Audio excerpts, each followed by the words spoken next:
Okay, so let's talk. Um, this is a sports story, but it's not about sports.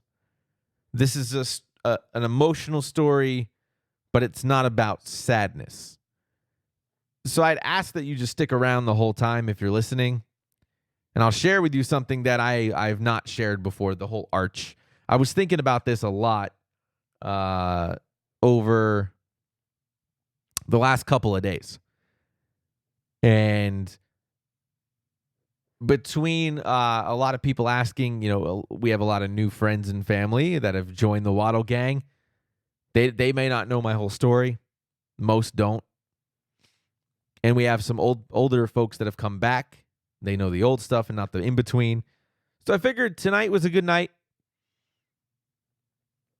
It was going to be last night, but I figured tonight was a good night to talk about it. And to just give you a glimpse on why, right? Why. It's not... It's why I get so mad when someone refers to things as sports ball, the same way I get mad when people make fun of video games, right? Because it's both me. My first recollection of hockey, sports, was 1993. And I remember sitting in my aunt's car. It was middle of the night, New Jersey Turnpike, listening to the Devils game, the New Jersey Devils game, on 10-10 wins, right? Heard it all the time. 10-10 wins. And I can remember hearing it in my head. And that's the first time I remember sticking with me that I heard hockey. I remember going to a game when I was around that same age. I was 6. And I was like, this is fun, right? So I started playing. Never really played in something super organized. Always pickup leagues or the police athletic league or things like that. Backyard, in middle school, in elementary school. That's kind of where I rolled. And I remember hockey moments in my brain, right? Everyone does when they're a kid. They remember things in their head. And it's interesting because I remember 1994. I remember the Devils. That was my team. I'm from New Jersey. The Devils were my team. Grew up watching them. Jacques Lemaire, that was the thing. And I remember the Devils losing to the Rangers. Mark Messier, player for the Rangers. They were down 3-2. Mark Messier said he's going to win and score the next game, and he did. They moved on, and they won the Stanley Cup. And I can remember not understanding my cousin, big hockey player. He a big hockey guy. He was into it a lot more than I was, at least playing it. But I always hung out with him, and he played in his a Division I traveling league. Bunch of stuff I can't remember. He was 2 or 3 years older than me. He was really upset. And next year, the next season, 1995, I remember watching a lot of the games as a kid. Playing Sega, playing Madden 95, playing NHL, and watching hockey. And that was the year that started an emotional connection to everything. My grandmother passed away. She lived with us from a brain tumor. And the Devils won the Stanley Cup. 4-0 against the storied Detroit Red Wings. No one thought it was possible. They won. People hated their play style. It doesn't matter. They won, right? And that emotional moment of sadness in September, happiness before that, it was all over the place for me. We ended up having to move out of the house because the family sold the house, and finding an apartment and starting that process of trying to figure out what the hell we were going to do living. And I was 7, right? 7 or 8 years old. And that was the beginning of the emotional connections for me when it comes to hockey, sports, why I love things, etc. I was never a big Yankees fan, never really watched basketball ever. And I'm also a New York Giants fan. We'll get into that in a second. It's like 95, 96, 97, 98. I'm playing hockey, watching, whatever. 2000 rolls around, and I can remember exactly where I was. The Devils won the Stanley Cup again, which was crazy because you don't win. The Detroit Red Wings were the only team that was like, I got your DM, Dunks, but I need to share that after the story. I will give you all the info. She's not here right now. And again, we're working on presenting that to her after. We don't do that up front. It's a whole thing. Trust me on this. But yeah, I'll get that all to you. Exclamation point PSL, though, will get you everything you need, actually. There. Go there. Click the link. It's got all the social and stuff there. Contact info, everything. So just go there. And then... Okay, so Devils won the Stanley Cup in 2000. I remember very clearly in my head staying up till about 1 o'clock in the morning watching a double overtime in Dallas, watching the Devils play. Doc Emmerich in my head complaining about the quality of the ice because it was like 104 degrees outside in Dallas. They're playing hockey. Ice is slushy. So I remember that. I remember being on a high to the point where I carved in my dresser Devils 2000 Stanley Cup champions. I remember doing that. My mom was so mad. She was mad that I stayed up late, and then the next morning when she discovered I carved it in there, she was really mad. I do, but we don't. Let me get through this and then we'll talk offline because there's a reason. Stick with me, trust me, because we need more information. Just trust me. So I was elated, right? Stanley Cup, amazing. As a kid, I'm excited. I'm watching. 2001, we end up moving late 2000 to Florida, leaving my entire family, friends, everything. We move in November. Hockey's on. We roll into June, and the Devils are back in the Stanley Cup against the Colorado Avalanche.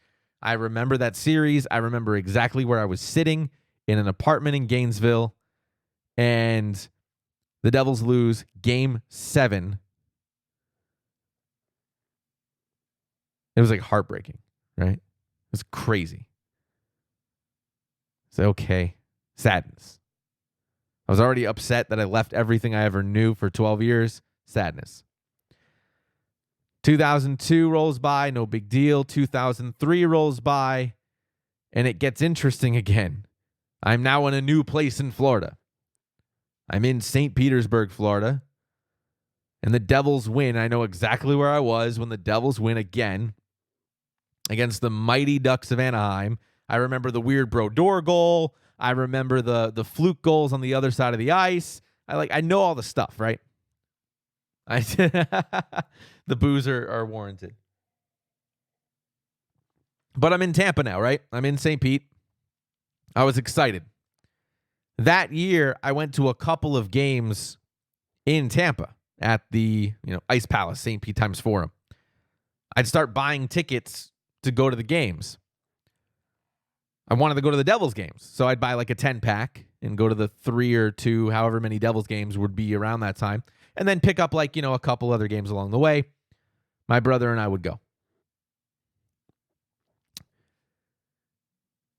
I was a fan of the Devils in that same way where I'd buy like a 10-pack one year. 2004, the Lightning won the Stanley Cup. I didn't go to any games that year. I remember watching them all on TV, being excited. Yay, Tampa, local, okay, whatever, but the Devils lost. I didn't care, right? I didn't even watch Game 6 live where the question was, did the puck go in to make the Flames win the game, right? And they would have gone on. So I wasn't really interested. Then the lockout happened. And then 06 rolled around, and I was finally graduated from high school, still in Tampa. I started buying 10 game, 20 game, half season, whatever, different tickets to the Lightning. They were cheap. You could buy tickets for $39 a seat, 100 level, no problem. It was the coolest thing ever because as a kid working, right? Young, just out of high school, money's not rolling in, so you get to go to the games. It was great. At some point, I started watching the Lightning just as much as I would watch the Devils. It was the local team. It was easier to find. But I'd always watch the Devils anytime they were on. I'd go to all the games locally. Good times to be had. 2012 rolls around. And actually, I should probably preface backwards. 2007, 2011, New York Giants, big Eli Manning fan. I cry both times that they win the Super Bowl, following the Giants along the way, from Eli Manning's start in 2004 all the way through. It's a side tangent, but just watching Eli Manning all the way through 2017, when he got benched in 2017, I was living in a trailer, and I cried. I have never watched a Giants game since. Broke my heart. I refuse. To kind of tell you how that kind of translates into the emotional side of why I care so much. So I'm watching the Lightning, watching the Devils, going to the games all the way through 2012. 2012 rolls around and I go to E3 for the first time. At E3, the Devils play the Kings in LA. Can't remember what game it was. Game 4, Game 5. I'm literally in LA live at an event for E3 for AMD. When the Devils win, I watch it on the TV, and I go out into the little mezzanine, little common area in LA live and celebrate with Devils fans in the middle of a gaming convention. Cloud 9. Happiest thing ever. Couldn't have been happier. It was amazing. Devils, gaming, my two favorite things in one place. My friends didn't get it. Sports ball. Hated it. My sports friends didn't know what the hell E3 was. Video games. Didn't really play them. This is still 2012. Gaming's just kind of coming up into mainstream, 2014? 2013 rolls around and everything kind of changes. I move in with my wife. We get a condo. We have our son. My mom gets sick around June 2013. At that point, my brother was buying half-season passes to the Lightning. I don't think I bought any that year or the year prior, 2012. I think I went to just a couple of games. And my mom gets sick. In August, she calls me on my birthday. 2 weeks later, she passes away. I'm just shaken to the core, right? Everything that was going well has crashed. And this is where I kind of flipped. I was already weaning away from the Devils for a while. They went back to the Stanley Cup final. I watched intently, and then I was still kind of in between. I'd have a Lightning jersey. I'd have a Devils jersey. I'd wear a Lightning jersey at Lightning games, except when the Devils played, right? It's kind of what I did. That year, I bought season tickets to the Lightning. It's I got to do something. Be happy. I can't be in the house the entire time, right? And the depression was kicking my ass. I can't just sit there and do nothing. So we bought season tickets to the Lightning. We would go to 37 of the 43 games or whatever it was. We went to a lot. It was amazing. That year I fell in love with the team. Buying the tickets, my son, we were signing the contract to buy the season tickets at the arena. He goes down into a practice. It's the Kings, ironically enough, facing the Lightning that night. He's in the practice. There's like 8 people in the stands. Mike Richards from the Kings sees him, tosses him a stick.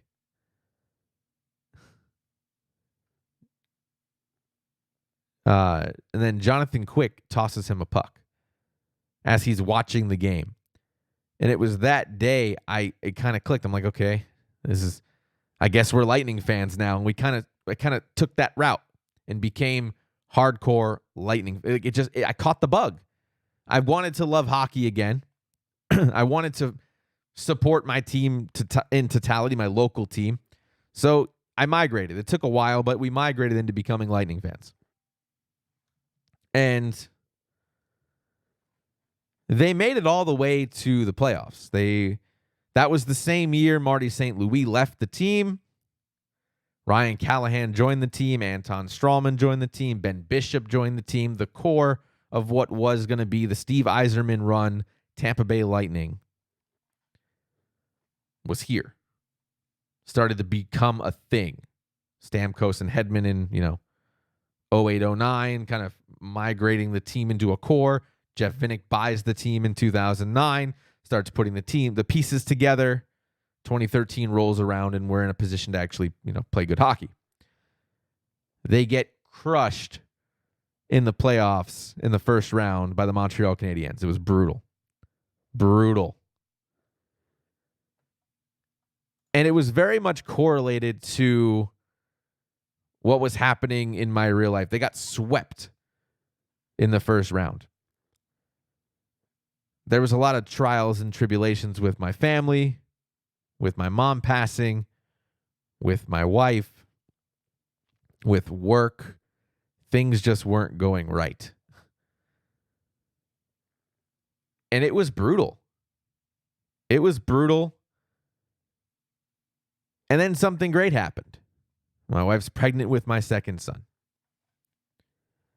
And it was really interesting that next year, we start going back to the games, and we moved into a smaller house, and the Lightning go all the way to the Stanley Cup Finals. The day after my son's born, Game 5 is on. I'm in the hospital room with my wife. We're watching the game. He snuggled up on me day 1. 1 day old born. There's a dude I made on my chest. We're watching the Lightning game. They lose in the Stanley Cup Finals 4-2 to the Chicago Blackhawks. And people started questioning, is this the Lightning's time? Whatever it might be.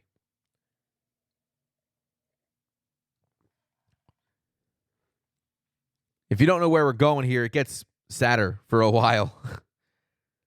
2015, I moved to Fort Myers. My wife takes a job. 2015, the Lightning don't get to the Stanley Cup final a second time. They lose in the conference finals to the Pittsburgh Penguins 4-3. 2 great showings. Beat Detroit, beat New York Islanders, lose in the conference finals. Pittsburgh goes on a run, played their tails off. I think they won the cup that year. Yeah, they did. They won the cup 2016, 2017. So, yeah, they won the cup back-to-back those 2 years. Meanwhile, we're not doing too great. Like, we're on our own, doing our thing, but we're in Fort Myers now. We're away from not only my family that no longer existed, but then my wife's family. Bunch of hardship with my son, my older son. Things just not going well. 2016 to 2017, same thing, finding our way. We left my podcast company when we moved to Fort Myers, kind of left all that alone, tried to start our own thing, working on our own business, growing things, moving forward. The Lightning don't qualify. They don't get into the playoffs. I think they only won 42 games that year. People started looking at them like they were a joke. Pittsburgh won that year again, by the way. Back-to-back. That was the back-to-back year. And then 2018 rolls around, and then that's an interesting year. 2017 to 2018 roll around, and that's an interesting year because the Lightning go back to the conference finals.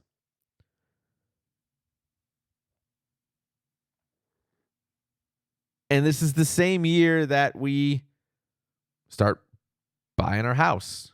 Same year that Eli Manning got benched. It's an emotional year for me. 185 days not in my own place. It's strange. The Lightning beat the Devils 4-1 in the first round. They beat the Bruins 4-1 in the second round. I'm here in this house when this happens. And they lose to the Capitals 4-3. Steven Stamkos, the captain of the team, no points in 2 games. Kucherov, the star, the stud, the guy that was supposed to do it, completely collapses in games 5, 6, and 7.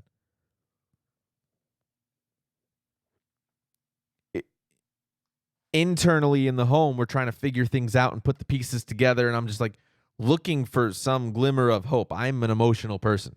Empathetic, emotional.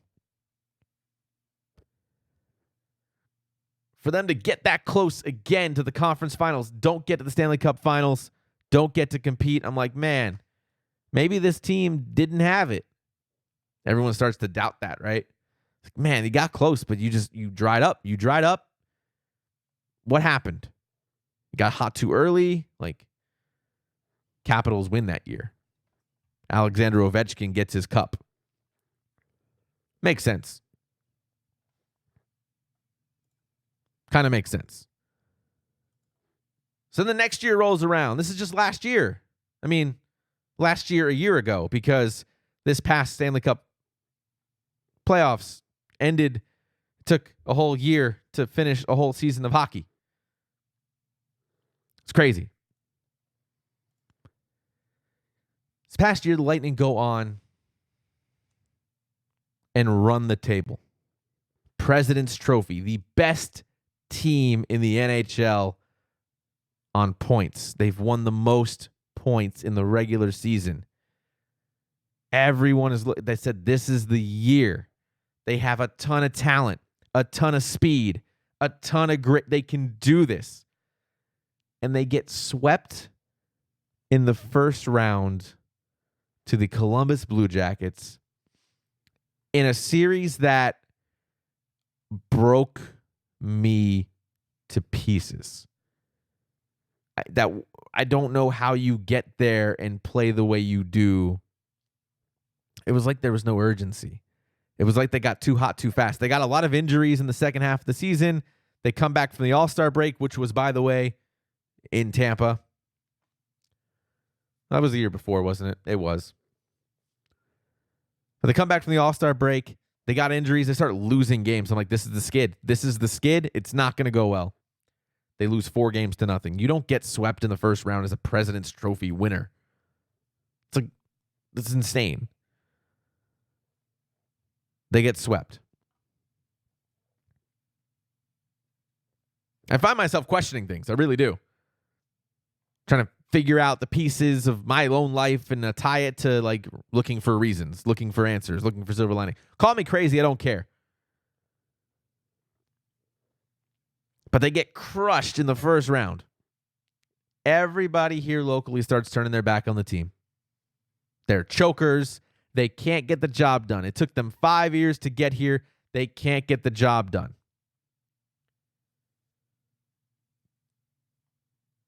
Coming into this year, there was a lot of doubt, a lot of questions. Team's doing quite well. COVID hit. We had to go on pause. Teams played about 70 of their 82 games. Not too bad. So we go on pause and we go into this bubble. Toronto, Edmonton. Teams go up there. You said Cooper should have been fired. You weren't the first person to say that either. Coop should have been fired. Stamkos is made of glass, should have been traded. Get rid of Tyler Johnson. Get rid of Alex Killorn. Wipe the team. Bring on better talent. Something's not right. Yzerman's gone. What do you do?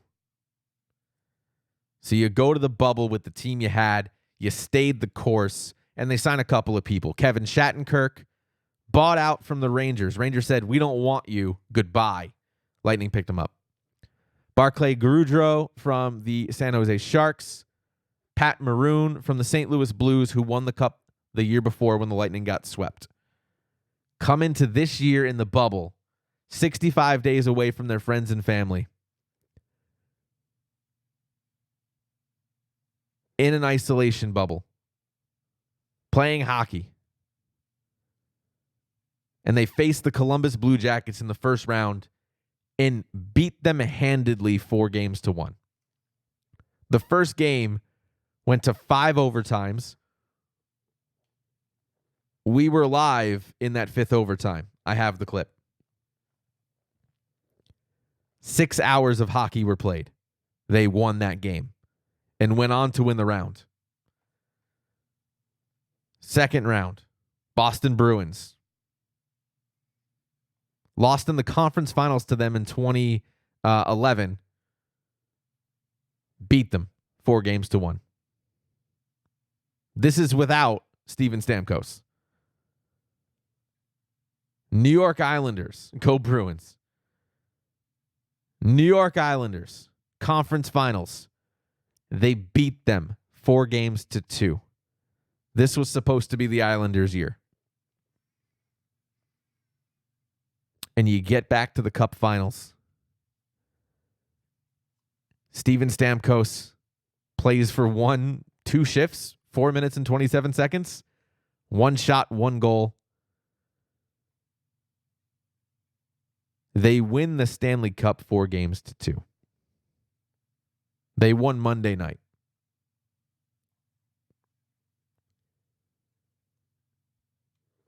They didn't do it with a lot of flash.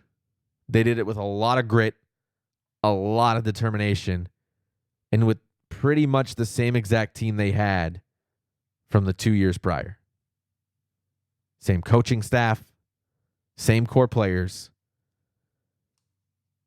And it was like the team was determined to just win.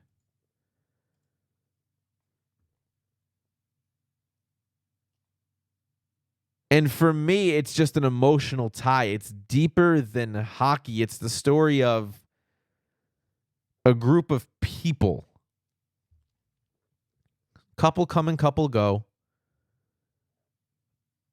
Being so united in such an isolated, different world.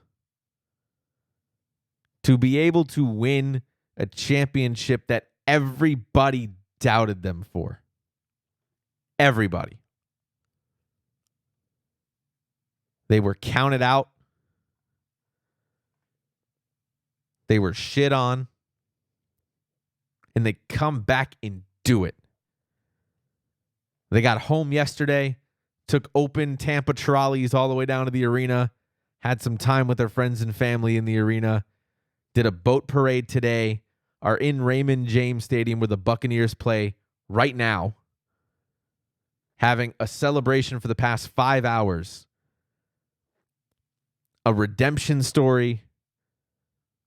A story of true determination to get what you want. I relate to that. It's beautiful. It means so much more than a sport. It's watching people do everything they can to pull together to achieve something. And they were able to do it when everybody thought they couldn't. Under no circumstance, going into this bubble, facing the Columbus Blue Jackets, did anybody think they were going to get it? The odds were against them for the first 2 rounds. Since 2015, the Lightning are the winningest franchise in the NHL. The winningest. Most wins. And they still couldn't get the respect because they're not a hockey team. Not a hockey town. They couldn't get the respect because Stamkos couldn't stay healthy. Choked. He was leading the league in points this season before he got injured. Victor Hedman can't get the job done. Will never be an elite defenseman. Number one defenseman in the NHL. It's just, I'm watching these guys just smile for the past 2 days. I've watched every second of the post-game stuff, every interview.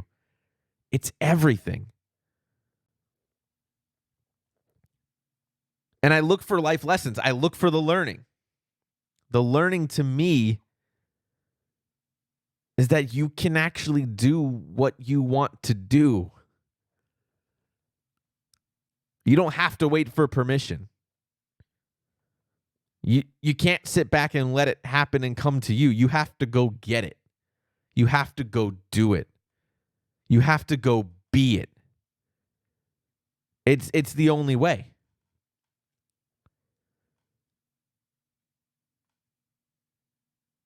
It's fascinating to me how people think opportunities just come to them. You have to go to them. And I think a lot of people forget that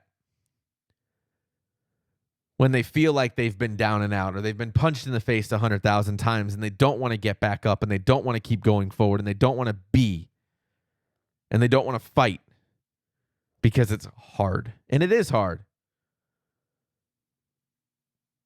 It's hard to fight every day.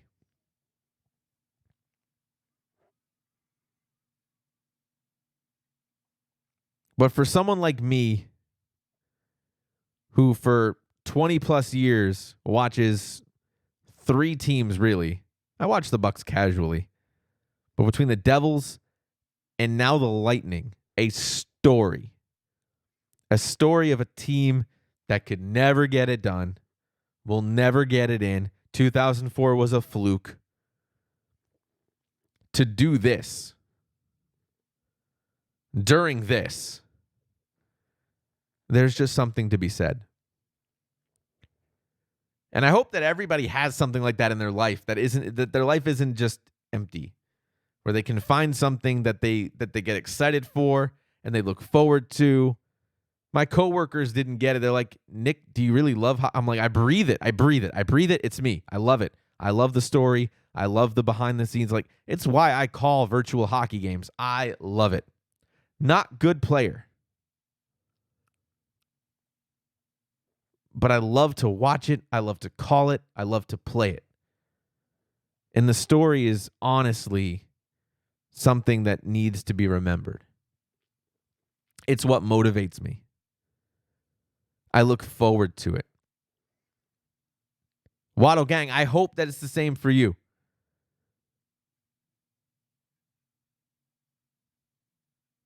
You can do it. And I don't know how I can reiterate that anymore, then you can do it. And I know it may not look like it.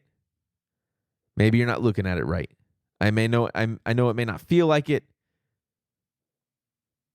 Maybe you're not feeling out where to look. You're not knowing where to find it. You're not seeing it. It doesn't sound right. It doesn't feel right. But something is there. And I pray every day that I continue to find forward and find momentum and find progress and scratch and claw and fight through it to hopefully get something to pay off in the end. And I hope that you do too.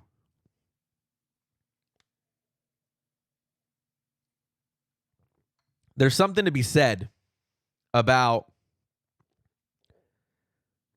getting up that 100th and first time. We're not trying to go 16-0. Look how that went for the Patriots. It didn't go very well for them. Not trying to play that. What do you learn from that?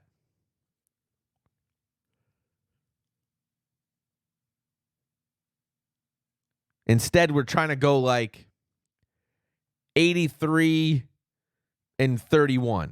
We're trying to go 45-12. We're trying to go, we're trying to go 46-37. Can you just win more than you lose? One by one.